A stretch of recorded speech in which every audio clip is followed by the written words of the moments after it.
Hello everybody and welcome back to another video, and I want to start off today's video by welcoming you to Edinburgh. We arrived here the previous day on Logan Air and will now be continuing our journey to Faro in Portugal.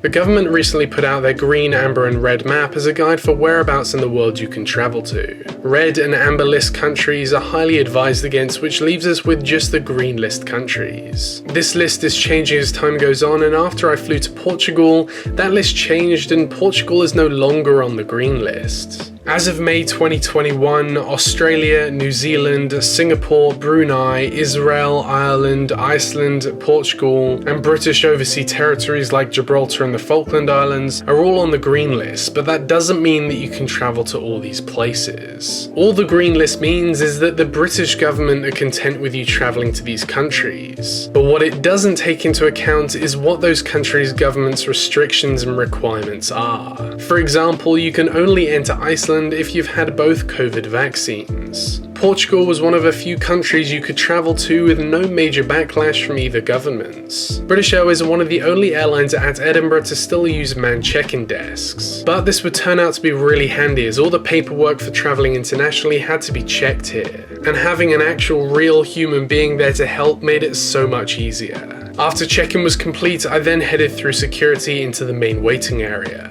Edinburgh is a much larger airport than Southampton, with just under 15 million passengers passing through the airport in 2019. Because of this, Edinburgh has a much larger airside space, which includes so many more shops and places to eat. A few of these places remain closed due to COVID, but Costa and Cafe Nero remained open, and that's what I'd be having today. I had a sausage and chutney toastie with a Sprite and a latte. Despite COVID, the airport's still pretty busy, with flights departing to domestic destinations all around the UK. Because of this, I headed over to the new terminal expansion. This was added onto the terminal to help the airport operate the newer wide-body services into the airport, like the Emirates 777 to Dubai and the Qatar A350 and 787 to Doha. Sadly though, this portion of the terminal wasn't put to much use, as just after completion, COVID hit and now the Qatar 787 is the only wide-body the airport gets a few times a week. The new expansion features 2 wide-body gates which can be converted into 4 narrow-body gates. I find this part of the airport pretty interesting as it's built over a small river. The river runs between the terminal and the gates, which I found to be quite an interesting and unique feature to the airport. Another first for this trip would be my beautiful new blue passport. After the UK left the European Union, the passport colours have changed from red to a very dark blue. Although it does look black, it's officially blue, and these have been slowly rolling out over the past year. As this was my first international flight in over a year, this would be my first trip with my beautiful new blue passport. And not long after that, I headed over to my gate for boarding. British Airways currently serve Edinburgh with both their mainline aircraft and Cityflyer aircraft. The mainline aircraft include their family of A320s, which frequently fly to London Heathrow. And the Cityflyer aircraft fly from here to London City, Palma de Mallorca, Florence, and now for the first time today, Faro in Portugal. Cityflyer will also be starting flights to both Guernsey and Southampton on the 25th of June.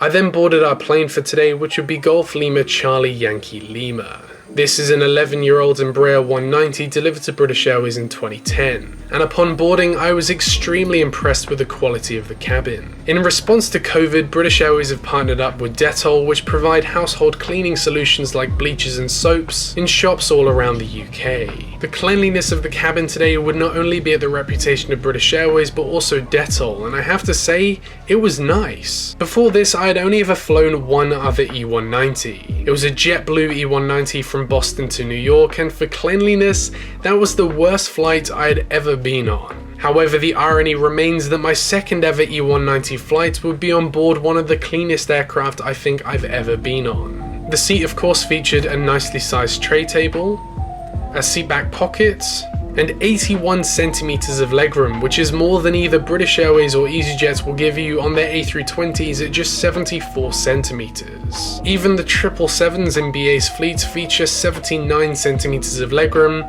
and that's coming from an aircraft which operates flights well in advance of 10 hours. The legroom on board this E190 was nothing short of incredible. However, after settling in, we began our pushback and taxi out to runway 06.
After takeoff, we began our climb up to 39,000 feet and flew south over the UK towards the sunshine of the Mediterranean.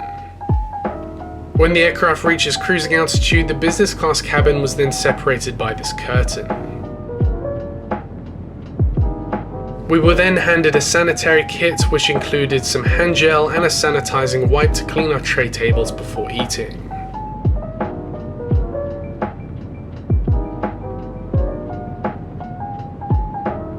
And then not long after that, our food arrived. You had the choice between an egg and cress or ham and cheese baguette.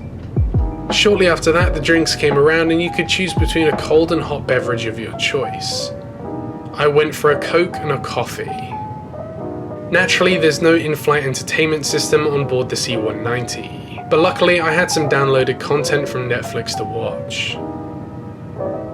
British Airways Cityflyer now only operates the Embraer 190 as they recently retired their last E170 earlier this year. They operate 23 of these E190s with one more in order to bring their total up to 24. In 2008, the airline announced they would order 5 E190s, but this has grown over the years, with aircraft being delivered in 2010 and every year since then, apart from the year 2013. As I've said, I'm extremely impressed with this fleet of E190s and they seem very well kept. This is generally a feeling I have for all of BA's short-haul aircraft, as even their 20-year-old A320s and A319s feel like new aircraft. But after crossing the Bay of Biscay and entering the Iberian Peninsula, we began our descent into Faro.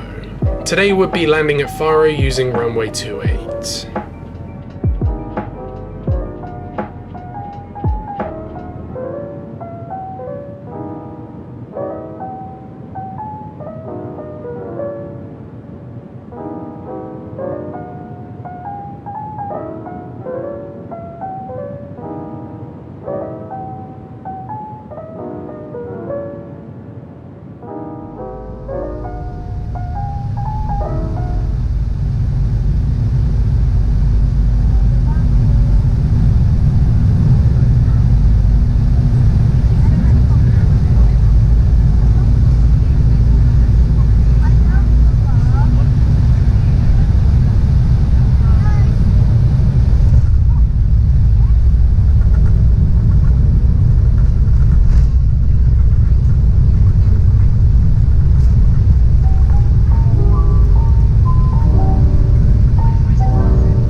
After landing, we then deplaned the aircraft using both the front and back of the plane. We then entered some buses which took us to the terminal. Due to Portugal being one of the only destinations open to the UK, British Airways, EasyJet's, Ryanair and TUI are flying to Heathrow, Gatwick, Luton, Stansted, Southend, Liverpool, Manchester, Leeds, Doncaster, Bristol, Cardiff, Birmingham, Newcastle, Newquay, Teesside, East Midlands, Edinburgh, Glasgow, Prestwick, Aberdeen, Belfast, Bournemouth, Southampton. Look, if you know an airport from the UK, chances are they had at least one flight to Faro. Out of the 64 flights to Faro that day, 45 of those flights were to the UK alone. Faro's terminal seemed nice and modern with a decent amount of shops and places to eat. But after taking in as much of Portugal as I could, I then entered back through security to board my next flight on British Airways Cityflyer to Southampton. After my flight was called, I then made my way to the gate and I was surprised to be the first one there. A few other people showed up and I was sure that more people would turn up eventually, but this turned out to not be the case. In the end, 12 passengers would show up for a flight on board this 98-seater aircraft. Our flight to Southampton today would be operated on board Golf Lima Charlie Yankee Mike, another 11-year-old Embraer 190. Such a small amount of passengers turned up that I had to ditch my previously booked seat to sit in the emergency exit row, which has to have at least one person by each exit in the event of an emergency. What you see here is the entire flight. No one was seated behind the wings of the aircraft.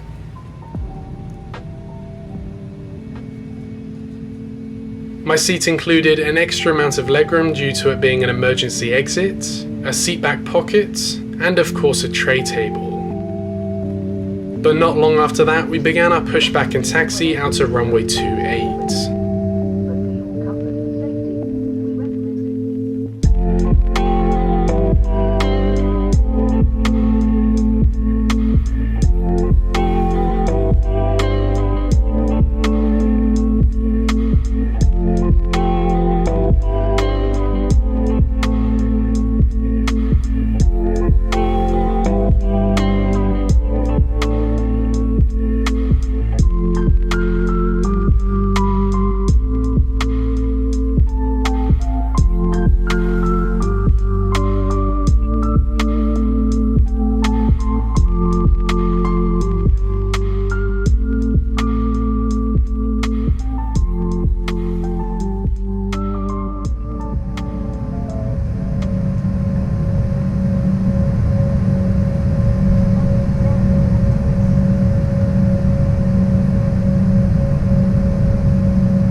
After takeoff, we headed north towards the UK and were handed another sanitizing kit.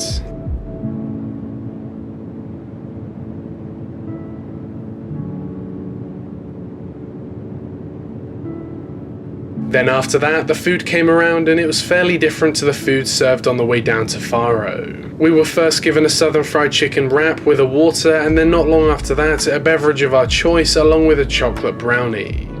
The British Airways Cityflyer network is one that's always interested me. Most regional subsidiaries of European airlines mainly focus on business routes by connecting smaller cities with larger ones. This can most prominently be seen with KLM's Cityhopper. Cityhopper operate the Embraer 175, Embraer 190, and even the new Embraer 195 E2. They're based out of Amsterdam and fly to 69 European destinations. These destinations include even small airports from other countries throughout Europe, which makes them a really convenient airline. KLM have a long history with serving the UK through their subsidiary KLM UK. This airline merged with the Cityhopper brand in 2003, but because of these previous connections, today KLM flies to Aberdeen, Belfast, Birmingham, Bristol, Cardiff, Darlington, Edinburgh, Glasgow, Inverness, Humberside, Leeds, London Heathrow, London City, Manchester, Newcastle, Norwich and Southampton. That's a Dutch airline flying to 17 destinations within the UK. While British Airways Cityflyer have been focusing on these holiday destinations like Florence, Ibiza, Palma de Mallorca and Faro. Throughout my travels to Portugal, it's felt like they're trying to go up against these low-cost airlines, which to me just doesn't make any sense. Their staff are extremely friendly and helpful, the quality of their aircraft is impeccable, and their service is great. Far superior to anything you would get on any other low-cost airline like EasyJet, Ryanair or TUI. And on top of this, they base themselves from London City Airport, which is the ideal business airport. It's the closest airport to London city centre and is located right next to Canary Wharf, which is the economic centre of London. It makes no sense to me that they're this good, but yet still fly to essentially low-cost airports around Europe. It's almost like they're opting to go head-to-head with airlines like EasyJet and Ryanair instead of the obvious competition like KLM Cityhopper. However, starting this year, the airline seems to be focusing on airports within the UK, as before 2021, the airline only flew to London City, Manchester, Edinburgh and Glasgow. But this year alone has seen them expand to serve Belfast, Newquay, Exeter, Southampton, Leeds, Guernsey and Jersey. They don't yet connect these airports to one another in all cases and continue to serve holiday destinations, but this seems like a great start for domestic service throughout the UK. Sadly, as the world heals from the pandemic, some of these flights may have to cease, in order for Cityflyer to operate their usual capacity at London City. But let's just hope that this could be the start of the airline expanding to even newer destinations and adding more aircraft to their fleet. I for one would love to see Cityflyer operate to London Heathrow from some of the places that don't already have mainline British Airways service, like both Exeter and Leeds, but that's just me dreaming at this point. I'm just really excited to see the British Airways brand grow because, as I've said before, they're my favourites.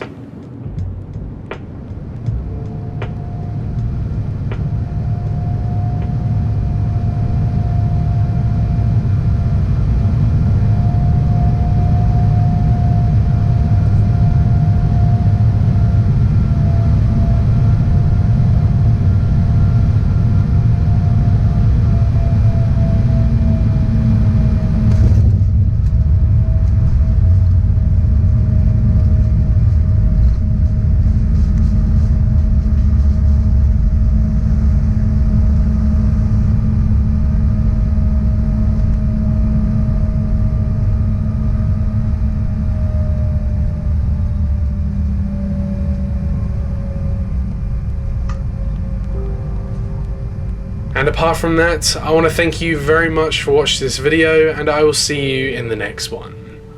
Bye.